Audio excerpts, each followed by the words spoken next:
మనిషికి తృప్తి ఉండదు.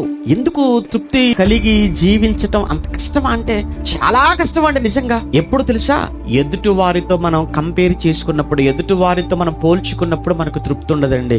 మన కలిగి ఉన్నది మనం చూసుకునే దేవునికి స్తోత్రం అనుకుంటే అసలు ఏ ప్రాబ్లం లేదు. చాలా మందిలో ఉండే ఆలోచన, వాళ్ళు చేసే తప్పుడు ఆలోచన ఏంటంటే, ఏమండి మనకు చూసారా మనకంటే వెనకాల వచ్చాడండి, మనకంటే ఎవడి చిన్నవాడండి, మనకంటే వెనకొచ్చాడు, మనకంటే చిన్నవాడండి, కారు కొనిసాడండి, మనకంటే చాలా చిన్నవాడండి, ఎవడు ఇల్లు కట్టేశాడండి, మనకంటే చిన్నవాడండి, కార్లు ఏమండి స్థలాలు కొనిసాడండి. ఇవ్వండి వద్దు. ఎట్టి పరిస్థితుల్లో కూడా దయచేసి మీరు ఎప్పుడు కూడా ఈ విషయంలో ఎవరితో పోల్చుకోకండి. మీకు ఏది కలిగి ఉందో దానితో తృప్తి పొందండి. ఏమంటే మనం కష్టపడుతున్నప్పుడు మనకు తెలుసండి మన శక్తి ఏంటి, మన సామర్థ్యం ఏంటో మనకు తెలుసు కదా. మన శక్తిని బట్టి, మన సామర్థ్యాన్ని బట్టి, మన కష్టాన్ని బట్టి దేవుడు మనకి ఏమిస్తాడు? ఆయన జీతం ఇస్తాడు. నేను పడుతున్న కష్టం కొంచెమైనప్పుడు నాకు ఎక్కువ కావాలి అని అంటే ఎలా వస్తుంది? అలానే నీకు ఏదైతే ఉన్నదో, నీకు ఉన్న దానితో నువ్వు తృప్తి చెంది బ్రతకడం నేర్చుకో.